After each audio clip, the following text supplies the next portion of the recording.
고등학교 1학년 때 저희 집이 저의 고향인 서울 마포를 떠나서 경기도 성남시로 이사를 가게 되었습니다. 그래서 집에서 저희 학교까지, 제가 한국36 고등학교를 다녔는데요. 학교까지 2시간 거리입니다. 그리고 청계천 오가에서 한 번 갈아타서 결국 2번 타고 학교를 통학하게 되었어요. 근데 학교에서 2시간에 걸쳐서 버스를 2번 갈아타고 집에 도착하면 거의 녹초가 됩니다. 공부하느라고 막 잔뜩 신경 쓰고 있다가 그 다음에 집에 이 오랜 시간 차를 타고 또 이 청계천 오가에서 차를 탈 때는 청계천 오가 종점이기 때문에 사람들이 굉장히 많이 타요. 금방 그냥 10,000원이 됩니다. 그 좁은 곳에서 막 비비고 이렇게 타느라고 힘든 가운데 집에 도착하면 진짜 완전히 파김치가 되는데, 저희 어머니는 그것이 안쓰러우셨는지 항상 제 기억으로는 제가 저 왔어요 하고 문 열고 들어가면 언제나 뛰어나오셨어요. 뛰어나오시고 저를 이렇게 꼭 안아주셨습니다. 그리고 어깨를 토닥거려 주든지 머리를 쓰다마 주셨어요. 그때 어머니의 품을 생각하면 참 따뜻했고 또 아주 큰 피로 회복제였다고 지금 기억이 납니다. 그래서 학교가 끝난 다음에 집에 간다는 생각만 하면 기분이 좋았어요. 이제 좀 쉬는구나 생각도 되고. 그래서 저는 그때 제가 그런 좋은 기억이 있기 때문에 지금도 저희 자녀들이 집에 들어오면 꼭 마중 나가서 포옹을 하고 또 얼굴을 비벼주고 때로는 볼에 키스도 해주고 그래요. 근데 이것들이 다 컸다고 이제 귀찮아 한단 말이죠. 그렇지만 저는 그 좋은 기억을 자녀들에게도 주고 싶어서 계속 하고 있어요. 지금도. 성소는 제가 생각할 때 다정한 미소를 지으면서 언제나 사랑으로 맞이하는 우리의 부모님이 계신 집과 같은 곳이 아닌가 생각이 됩니다. 기쁠 때도 이 집에 가고 싶지만 가슴에 멍이 들 정도로 상처를 받았을 때 더더욱 가고 싶은 곳, 그것이 성소인 것입니다. 하나님께서는 이 성소 제도를 통해서 우리 인간과 언제나 함께 있고 싶으시다는 이 당신의 의지를 표현하신 것입니다. 출애굽기 25장 8절에 내가 그들 중에 거할 성소를 그들이 나를 위하여 짓게 하라 이렇게 말씀했어요. 그런데 여러분, 도대체 무슨 일이 있었기 때문에 하나님께서 인간과 함께 거하시기 위해 그렇게 애를 쓰시는 것입니까? 그 이유는 인간이 죄를 지었던 것이지요. 이사야서 59장 1절 2절 말씀에 여호와의 손이 짧아 구원하지 못하심도 아니요 귀가 둔하여 듣지 못하심도 아니라 오직 뭐가요? 너희 죄악이 너희와 너희 하나님 사이를 갈라놓았고 너희 죄가 그의 얼굴을 가리워서 너희에게서 듣지 않으시게 함이니라 말씀하였습니다. 죄가 하나님과 인간 사이를 갈라놓았습니다. 죄 지은 자는 죄책감이 있기 때문에 상대 얼굴을 똑바로 쳐다볼 수가 없습니다. 때로는 피하게 되지요. 이렇게 인간이 죄를 지어 하나님을 피해 달아났습니다. 하지만 이런 인간을 하나님은 포기하지 않으셨어요. 그분은 인간을 구원할 목적으로 구원의 청사진을 마련하시고 임마누엘 프로젝트를 가동시키셨습니다. 그것이 바로 창세기 3장 15절이죠. 내가 너로 여자와 원수가 되게 하고 내 후손도 여자의 후손과 원수가 되게 하리니 여자의 후손은 내 머리를 상하게 할 것이요 너는 그의 발꿈치를 상하게 할 것이니라. 너는 나를 피해 달아났지만 나는 너를 잊을 수가 없다. 내가 너를 꼭 구해주마. 내가 치료해주마. 이 내용이 이 말씀에 담겨 있는 거예요. 하나님께서 친히 인간이 되셔서 인간이 지은 죄값을 대신 치르시고 구원하시겠다. 이 내용이 바로 창세기 3장 15절이죠. 그리고 성소 제도를 통해서 임마누엘 프로젝트를 구체화하셨습니다. 임마누엘이 무슨 뜻이에요? 마태복음 1장 23절에 말씀하고 있죠.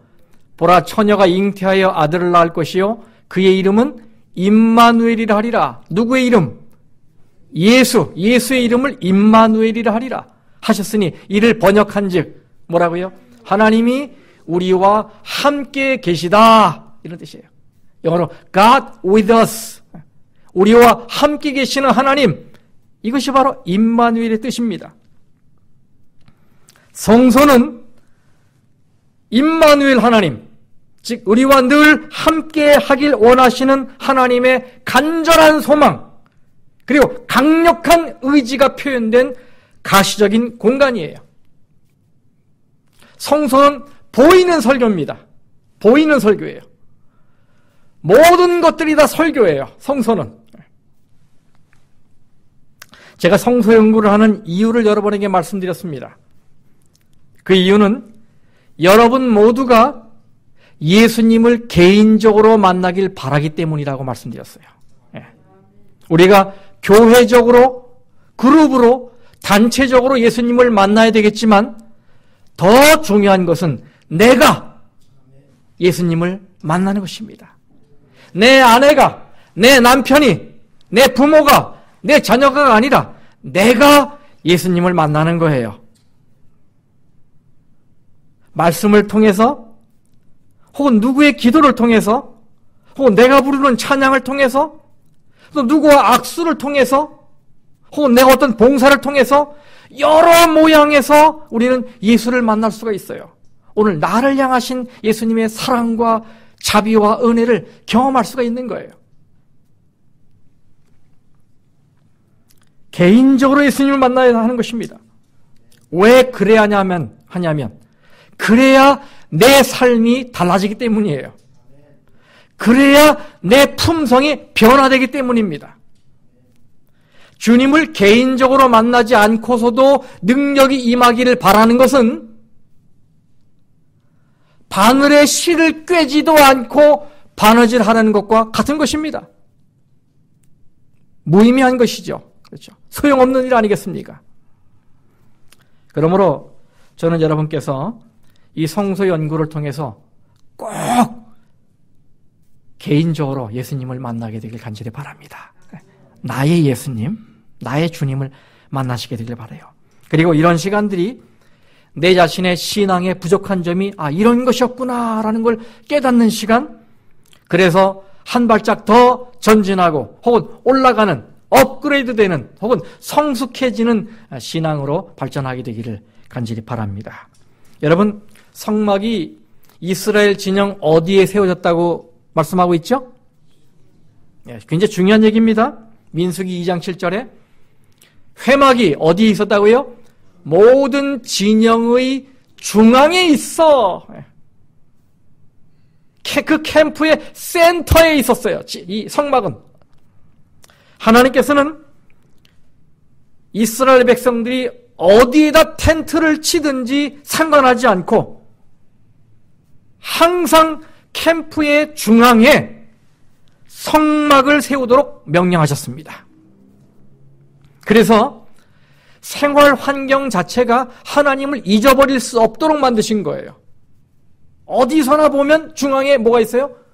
성소가 있어요. 하나님의 임재가 거기 있거든요. 늘 하나님을 생각하는 것입니다.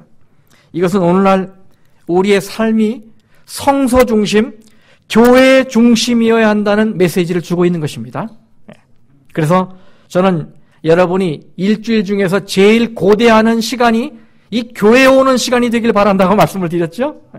여러분 일주일 중에서 제일 듣고 싶은 소리가 사랑해요, 감사해요 이런 것보다도 하나님의 성전에서 선포되는 말씀이기를 바란다고 말씀을 드렸어요. 전 그렇게 되길 바라요. 왜냐하면 이렇게 교회 중심으로 살면 여러분의 삶에 하나님의 은혜가 풍성히 임하기 때문에 그런 것입니다. 하나님의 능력을 체험할 수 있기 때문에 그런 거예요. 우리는 지난 시간에 이스라엘 백성들이 성막을 건축할 때 어떻게 참여했는지 살펴봤죠? 출애굽기 25장 1절 2절에 여호와께서 모세에게 말씀하여 이르시되 이스라엘 자손에게 명령하여 내게 예물을 가져오라 하고 기쁜 마음으로 내는 자가 내게 바치는 모든 것을 너희는 받을지니라 말씀했어요. 이 기쁜 마음으로 낸다 요 말을 공동번역 성경에는 이렇게 번역해 놨습니다. 누구든지 마음에 우러나서 가져오는 선물이면 받아놓아라. 성막의 건립은 모두 기쁜 마음, 자원하는 마음, 우러나오는 마음으로 이루어졌어요. 그들은 그 명령이 떨어지자 장롱을 뒤지기 시작합니다. 그리고 자기가 고이 모셔놨던 어떤 단지를 엽니다. 고이 간직했던 금, 은, 보석들을 꺼냅니다. 그리고 비단과 향품도 내놓았다고 요 다음 절에다 소개가 되고 있어요. 그런데 성소 건축이 진행되는 동안에도 백성들은 계속해서 헌물을 가져왔어요. 질세라 계속해서 가져왔어요. 그래서 급기야는 이런 행복한 비명을 지르게 되지요. 출애굽기 36장 3절 5절에 그러나 백성이 아침마다 자원하는 예물을 연하여 가져왔으므로 성소의 모든 일을 하는 지혜로운 자들이 각기 하는 일을 중지하고 와서 어떻게 해요? 모세에게 말하 이르되 백성이 너무 많이 가져옴으로 여호와께서 명령하신 일에 쓰기에 남음이 있나이다. 6절 7절 모세가 명령을 내리매 그들이 진중에 공포하여 이르되 남녀를 막론하고 성소에 드릴 예물을 다시 만들지 말라 하며 백성이 가져오기를 그치니 있는 재료가 모든 일을 하기에 넉넉하여 남음이 있었더라. More than enough입니다. 충분한데 충분한 것보다 더 해서 남았어요. 넉넉하게 남았어요. 자원하는 마음으로 참여하니까 오히려 충분히 채우고도 남을 만큼 헌신이 모아졌습니다. 이것이 여러분 부흥이 아니겠습니까? 그렇죠? 또 우리가 추구하는 부흥의 모습 아니겠어요? 그래서 진짜 부흥은 자원하는 마음들이 모일 때 이루어집니다. 여러분께서 각기 다 내가 신앙의 젖줄로 삼고 있는 이 로즈미드 교회가 부흥하길 원하시죠? 그렇죠? 이 로즈미드 교회가 망하길 바라면서 오시는 분 있습니까? 없지요. 다들 이 교회가 부흥해서 그 부흥의 은혜가 나한테까지 철철 넘치고 내 가정에, 내 사업에, 내 관계에 넘치길 바라잖아요. 그런데 그 모든 은혜의 첫 단추는 기쁜 마음, 자원하는 마음, 기꺼이 드리는 마음에서 시작된다는 거예요.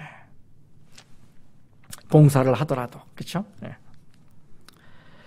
하나님께서는 우리에게서 최고보다는 최선을 기대하시고 양보다는 마음가짐이나 태도를 보시는 것입니다. 그래서 하나님께서 헌금을 드릴 때 어떻게 하라고 그러셨어요? 고린도후서 9장 7절에 각각 그 마음에 정한 대로 할 것이요 인색함으로나 억지로 하지 말지니 하나님은 즐겨내는 자를 사랑하신다. 즐겁게 내는 사람을 사랑하신다. 그것이 액수가 어떻든지 간에 상관하지 않고 즐거운 마음으로 드릴 때 하나님께서 그분을 귀히 보시고 사랑하신다라고 말씀하고 있는 것입니다. 그래서 예수님은 오늘날로 환산하면 겨우 1불 25센트에 지나지 않는 2 렙돈을 드린 한 과부의 헌금을 부자리들이 낸 많은 헌금보다 더 많이 드렸다고 말씀하신 거예요. 마가복음 12장에 나오죠. 41절에서 44절. 예수께서 헌금함을 대하여 앉으사 무리가 어떻게 헌금함에 돈 넣는가를 보실세 여러 부자는 많이 넣는데 한 가난한 과부는 와서 2렙돈 곧 한 고드란트를 넣는지라. 예수께서 제자들을 불러다가 이르시되 내가 진실로 너희에게 이르노니 이 가난한 과부는 헌금함에 넣는 모든 사람보다 어떻더라? 많이 넣었도다. 그들은 다 그 풍족한 중에서 넣었거니와 이 과부는 그 가난한 중에서 자기의 모든 소유 곧 생활비 전부를 넣었느니라. 이렇게 예수님은 헌금의 액수를 보시지 않으십니다. 그분이 귀하게 여기시는 것은 정성이고 마음가짐이고 태도인 것입니다. 그리고 여기 이 생활비라는 말은 원어의 의미가 뭐예요? 이 비오스라는 말이 life예요. life. 삶이에요. 삶. 그래서 생활비 전부를 넣었다는 말을 우리는 그녀의 삶 전체를 드렸다는 의미로 해석할 수도 있는 거예요. 이렇게 전적인 헌신만이 예수님을 감동시킬 수가 있는 것입니다. 자, 이제 마음의 준비를 하시고 신앙에 큰 힘을 주는 영양가 높은 라면 한 그릇 드신 후에 말씀을 이어나가 보겠습니다. 주와 함께 라면. 우리 함께 이 찬양을 좀 잘 준비하시고 함께 부르십시다. 이 예수님과 함께 하는 게 얼마나 이 감사한 것인지 반주하시겠습니까? 예, 좋습니다.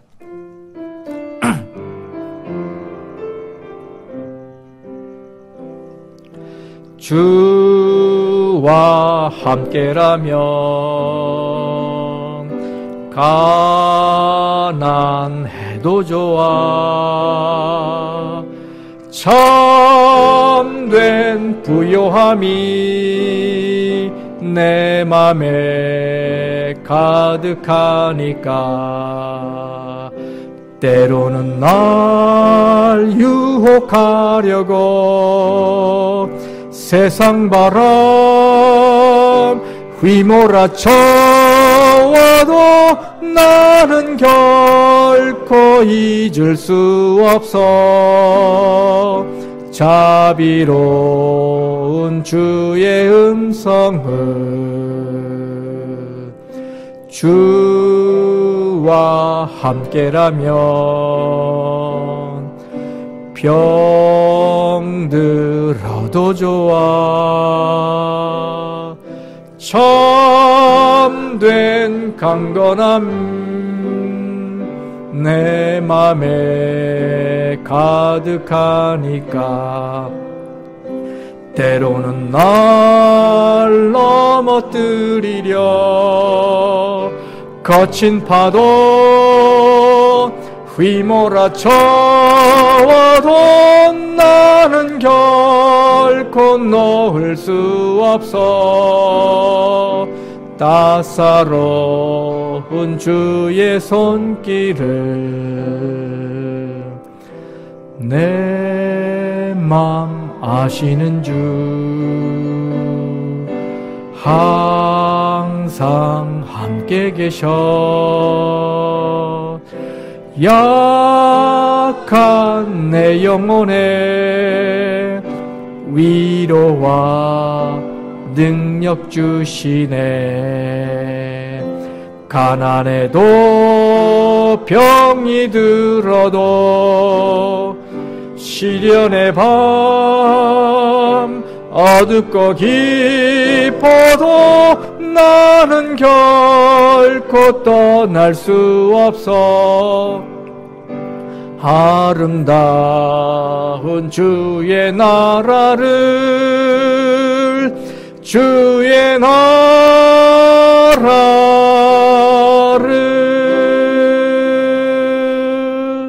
아멘. 성소는 겉에서 보면 정말로 볼품이 없는 초라한 건축물입니다. 무슨 위엄이 있거나 예술적 아름다움이 있는 것도 아닙니다. 적어도 겉모양만 보면 그래요. 하지만 각각의 기물들과 이 장식들의 의미를 알면 알수록 이것처럼 하나님의 영광이 가득하고 아름다움이 찬란한 건축물은 없다는 것을 깨닫게 됩니다.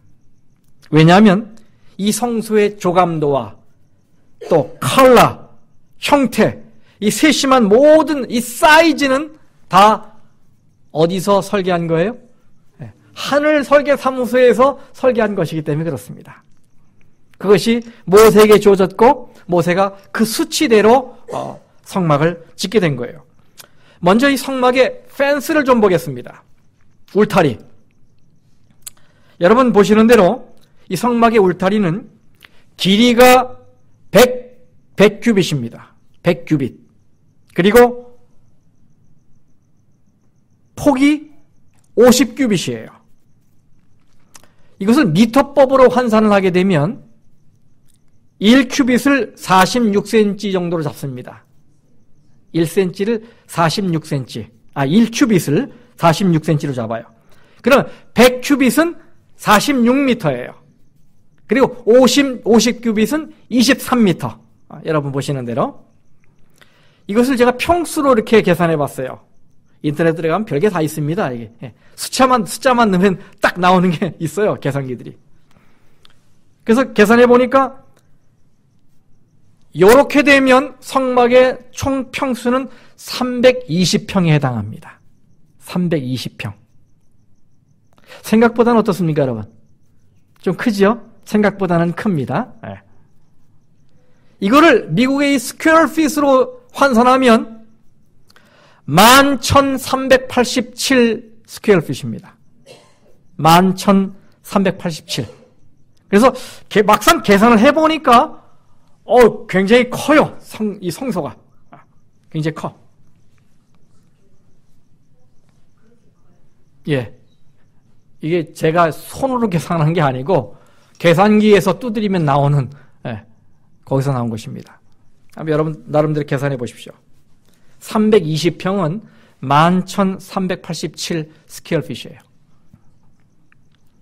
자, 그런데 이 뜰은 매 5규빗마다 놋 기둥에 부착된 세마포 휘장으로 둘러져 있었습니다. 세마포 휘장, 출애굽기 27장 9절에 그렇게 되어 있어요. 이 세마포 휘장이라는 말을 한글 흠정역 성경으로 보면 가늘게 꼰 배다 이렇게 되어 있어요. 가늘게 꼰 배. 표준 세번역 성경에 어떻게 번역되어 있냐면 가는 실로 짠 모시 휘장 이렇게 되어 있어요. 모시 휘장. 그러니까 세마포 휘장이라는 게 그런 의미예요. 모시 혹은 배. 그런데 이 세마포가 뭔지 성경은 해석이 되어 있거든요. 요한계시록 19장 8절에 이렇게 말씀하셨어요. 같이 한번 읽어볼까요? 시작. 그에게 빛나고 깨끗한 세마포 옷을 입도록 허락하셨으니 이 세마포 옷은 성도들의 옳은 행실이로다 하더라. 여기 옳은 행실이로다라고 옳은 행실로 번역된 이 헬라어는 디카이오마예요. 디카이오마. 디카이오마는 뭐냐면 의예요. 의. 그래서 이 킹 제임스 버전에는 righteousness of saints 이렇게 번역이 났어요. 성도들의 옳은 행실을 성도들의 의로 번역을 해놨어요. 이 말은 새 예루살렘을 상징적인 신부로 소개하면서 그 신부가 입고 있는 옷이 의다, righteousness다, 의다라고 말하는 거예요. 이게 누구 의일까요? 그리스도의 의죠. 왜냐하면 인간에게는 의가 없어요. 예수님에게만 의가 있거든요. 그래서 성도들이 세마포옷을 입었는데 그게 의예요, 의. 누구의 의? 그리스도의 의를 입고 있는 거예요. 그래서 이 성막의 울타리도 다 예수 그리스도를 상징하는 것이기 때문에 이 순백색의 세마포 휘장은 예수 그리스도의 흠없는 의를 표상하는 것입니다. 흠없는 의를 표상하는 거예요. 여러분, 그런데 왜 성막의 그 안쪽 뜰을 울타리로 둘렀을까요? 쉽게 말하면 담을 친 거예요. 그렇죠? 담을 친 거예요. 울타리는, 펜스는 담을 친 것입니다. 왜 쳤을까요, 이것을요? 요즘 우리는 너, 나 구분이 없이 살자. 또 서로의 장벽을 허물고 담을 허물고 살자. 이런 시대 아닙니까? 그죠? 열린 시대 아니에요? 닫아놓은 사람을 폐쇄적이라고 말하는 시대 아닙니까?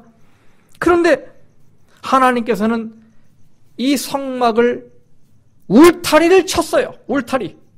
펜스를 친 거예요. 왜 그랬을까? 울타리의 의미를 이해하면 하나님의 의도를 알게 됩니다. 왜 그렇게 하셨는지. 이 울타리는 성막의 뜰이 바깥 세상, 즉 인간의 속된 영역과는 구분되는 성스럽고 의로운 영역이라는 것을 가르쳐주는 의미로 구분의 의미가 있습니다. 그렇죠? 안의 거룩한 영역과 바깥의 세속적인 영역과 구분하는 것입니다. 울타리는. 또한 예수 그리스도의 의를 상징하는 이 울타리는 죄인이 회개하는 마음으로 재물을 가지고 그 안에 들어가기만 하면 이미 뭐 안에 들어가는 거예요? 의 안에 들어가는 거예요. 그렇죠? 의 안에, 그리스도의 의의 영역에 들어가는 거예요. 의롭다고 여겨지는, 그래서 그 놀라운 사건, 그 사건을 보장해 주는 것입니다.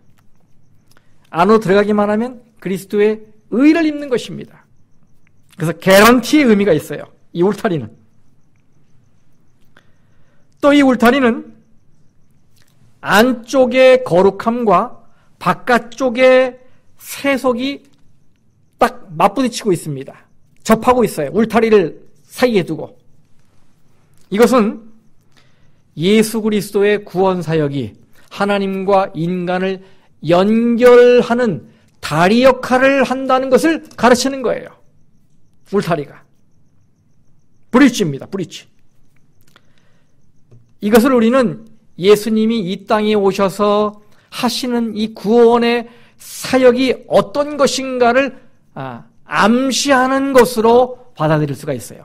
울타리가 그런 역할을 하는 것이에요. 그것은 바로 예수님의 구속적 사명에 대한 하나의 암시예요. 이제 성막 문으로 들어가 보십시다. 여러분, 이 형무소 사진인데요. 형무소는 죄수들을 위해서 한 문을 열어놓고 있습니다. 다 막혀 있지만 이곳은 열려 있습니다. 이곳이 어딘지 아세요? 형무소에 열려 있는 유일한 한 문, 그것은 바로 면회소입니다. 면회소는 열려 있어요. 이 문으로 죄수들은 좋은 소식도 듣고 나쁜 소식도 듣습니다. 밀폐된 공간에 사는 죄수의 입장에서 이곳이야말로 숨통이 트이는 곳입니다. 그렇죠? 숨통이 트이는 곳이에요.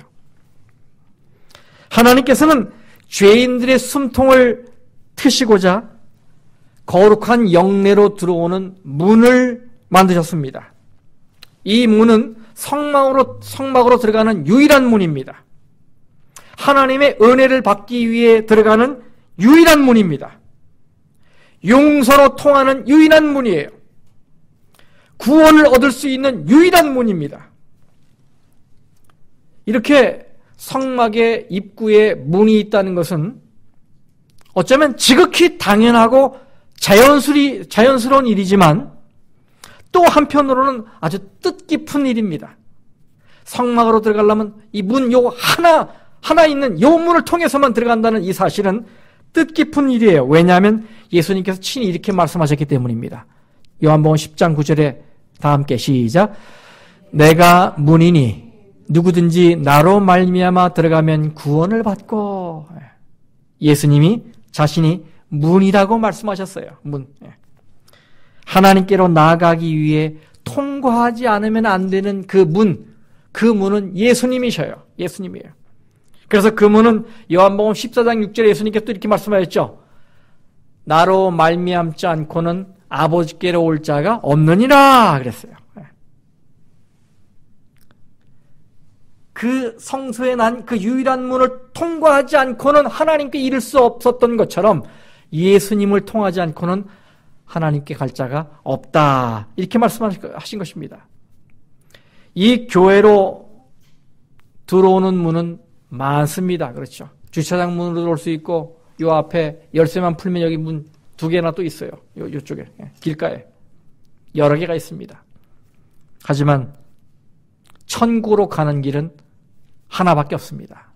바로 예수 그리스도, 그분 한 분이 유일한 우리의 문인 것입니다. 성막 안으로 들어가려는 자는 반드시 하나님께서 지정하신 이 문을 통과해야만 했습니다. 마찬가지로 하나님께로 나아가는 길은 오직 구원의 문이 되시는 예수 그리스도를 통해서만 가능한 거예요. 그래서 베드로가 이렇게 설교했죠. 사도행전 4장 12절에 다른 이로서는 구원을 받을 수 없나니 천하 사람 중에 구원을 받을 만한 다른 이름을 우리에게 주신 일이 없습니다. 예수를 통하지 않고는 구원이 없는 거예요. 가끔 어떤 분이 이런 질문을 해요. 이렇게 선하게 했는데 이런 사람을 안 구원하시고 누가 구원하시냐고. 여러분, 구원은 행위로 얻는 게 아닌 것입니다. 이 세상 사람들의 모든 선을 다 모아서 어떤 사람이 한다 하더라도 그것이 구원의 조건이 아니에요.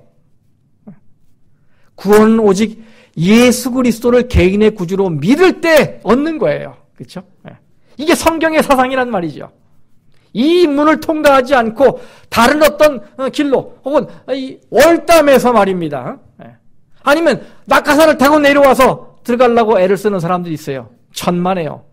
이 성소 제도는 우리에게 예수 그리스도 외에는 이 길을, 이 문을 통과하지 않고는 구원이 없다는 걸 가르쳐주고 있어요. 그게 또 전체 성경에 관통하는 사상이거든요. 그런데 이 문에서 예수님이 우리를 향해 손짓하십니다.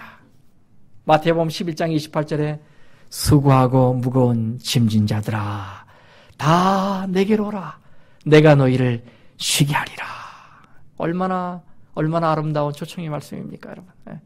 이 문에서 삶의 무게 때문에 피곤해 지친 우리에게 이 말씀처럼 깊은 위로가 되는 말씀이 이 세상에 또 어디 있겠습니까?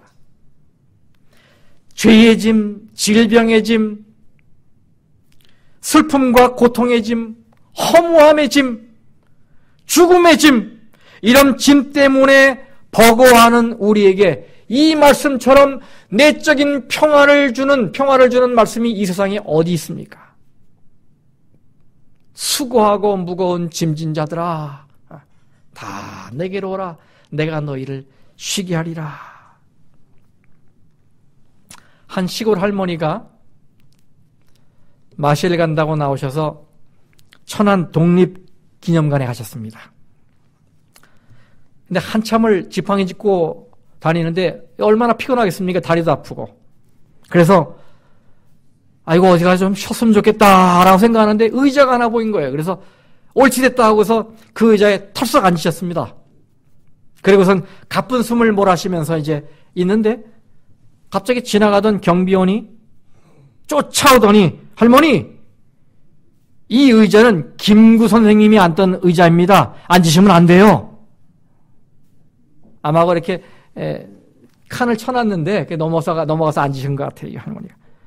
그래서 할머니가 못 들은 척하고 태연하게 이렇게 자꾸 고개를 돌려서 피하면서 앉고 계셔요. 그래서 경비원이 다시 한번 김구 선생님의 의자이니까 좀 이제 일어나서 나와 주십시오라고 또 부탁을 했어요. 근데 경비원이 계속 이렇게 얘기하니까 이 할머니가 화를 벌컥 내면서 한마디 합니다. 야, 이 양반아! 김구인지 김십인지 주인이 올 때 비켜주면 될 거 아니야!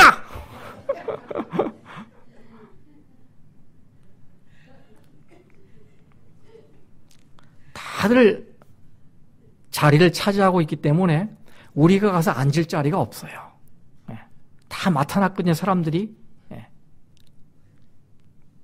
우리가 편히 쉴 만한 곳이 이 세상에 없어요. 하지만 감사하게도 문 대신 예수님의 품은 열려 있습니다.